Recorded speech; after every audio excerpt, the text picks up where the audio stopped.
सुख र ऐश्वर्य त्यागेको एउटा मान्छे जसले संसारलाई शान्तिको बाटो देखायो। नमस्कार, आज हामी यस भिडियोमा सिद्धार्थ गौतम यानी गौतम बुद्धको बारेमा जान्नेछौँ। कृपया भिडियोलाई अन्तिमसम्म हेरेर साथ दिनुहोला।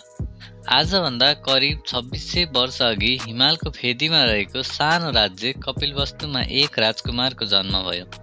उनी थिए सिद्धार्थ गौतम। उनका पिता राजा शुद्धोधन र माता रानी मायादेवीको कोखबाट कपिलवस्तु राज्यको लुम्बिनीमा भएको थियो।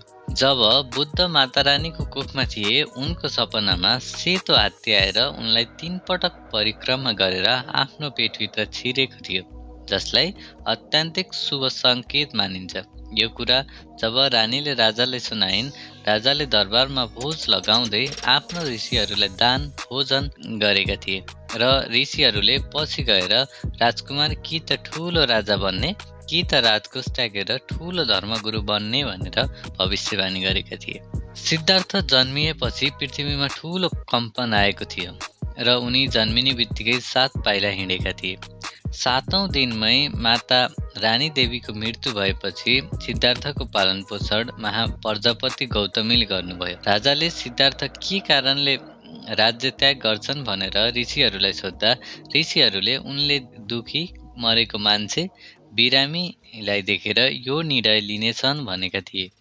राजाले आफ्नो पुत्र कुनै धर्मगुरु बनाउन चाहना नभएर उनी ठुलो राजा बनेर शासन चलाउनु पर्छ भन्नेमा थिए। त्यसैले उनलाई कहिले पनि दुखी गरिब मान्छेहरूबाट टाढा राखेर दरबारमा सुसम्पन्न अवस्थामा राखेर पालन पोषण गरेका थिए। तर समय बित्दै जाँदा सिद्धार्थ ऋषिहरूमाझ यो विषय उठाएर चर्चा गर्न लागेका थिए। यिनै कुराले राजालाई सताउन थालेको थियो। उनलाई डर थियो कि सिद्धार्थ राज्य त्याग गरेर जान्छन् भनेर।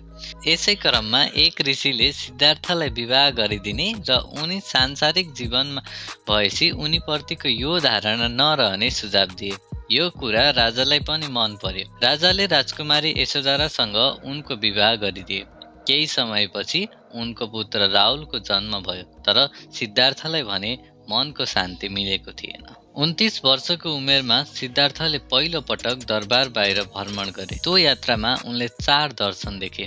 1 वृद्ध मानिस, 2 बिरामी व्यक्ति, 3 शव र 4 तपस्वी साधु। यी दर्शनहरूले उनलाई गहिरो रूपमा हल्लाए। उनी बुझ्न थाले जीवनमा वित्तान्त रोग र मृत्यु अपरिहार्य छन्, तर त्यस साधुको शान्त अनुहारले उनलाई सङ्केत दियो मुक्ति सम्भव छ। त्यो दिनदेखि सिद्धार्थको जीवन बदलियो।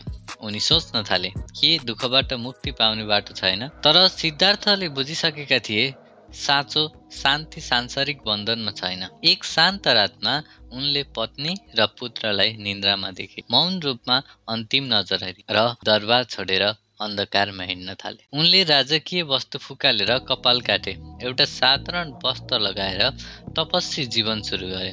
यो क्षणलाई महान त्याग भनिन्छ। सिद्धार्थले ज्ञानका लागि विभिन्न गुरुहरूसँग अध्ययन गर्न थाले, आलारा कालम र उद्धव रामपुत्र जस्ता साधकहरूसँग। तर उनीहरूले सिकाएको ध्यान र दर्शनले अन्तिम सत्य भने थिएन। त्यसपछि उनले अत्यन्त कठोर तपस्या गरे, उपवास निन्दा त्याग गरे। 6 वर्षसम्म यस्तो जीवन बिताए। तर जब उनी कमजोर बन्दै गए, उनले बुझ्न थाले अत्याधिक भोक पनि गलत हो, अत्याधिक तपस्या पनि गलत। त्यो बेला सुजाता नामकी युवतीले उनलाई भोजन खुवाइन्। त्यसपछि सिद्धार्थले मध्यम मार्ग, सुख र दुःख बीचको सन्तुलन पत्ता लगाए। सिद्धार्थ त्यसपछि बोध गया पुगे। उनले त्यहाँ बोध वृक्षमुनि ध्यान बसेर प्रण गरे, सत्य नपाएसम्म म यहाँबाट उठ्ने छैन। ध्यानको बेला मारा नामको प्रलोभन र भयको देवता प्रकट भयो, तर सिद्धार्थ अडिग भए। रातभर ध्यान गरेपछि बिहानको तारा उदाउँदा उनले सर्वोच्च सत्यको अनुभूति गरे। दुःख यसको कारण र मुक्ति प्राप्त गर्ने मार्ग। त्यो क्षणदेखि सिद्धार्थ बुद्ध बने। जगत र ज्ञान प्राप्तपछि बुद्ध केही सातासम्म बोधगयामै बसे, ध्यान र आनन्दमा। त्यसपछि उनी सारनाथ, जहाँ उनले आफ्ना 5 पूर्व सहयोगीहरूलाई पहिलो उपदेश दिनुभयो। बुद्धको कीर्तिले छिटै उनका पिता राजा शुद्धोधनको कानमा पुग्यो। राजाले छोरो फर्कियोस् भनेर अनेक दूत पठाए, तर सबै बुद्ध सुनेपछि शिष्य भनेर कोही पनि दरबार फर्किँदैनथ्यो। अन्ततः बाल्यकालका साथी कालुदय पठाएर जसले बुद्धलाई आमन्त्रण सहर्ष स्वीकृति दिएर शिष्यहरूको समूहसहित कपिलवस्तुमा यात्रा गरे। सहर पुगेपछि उनले महलमा प्रवेश नगरी परम्परागत भिक्षाटन गर्दै सडकमा हिँड्नुभयो। उनी मानिसहरू अचम्म परे आफ्नै राजकुमारलाई भिक्षा माग्दै गरेको देखेर।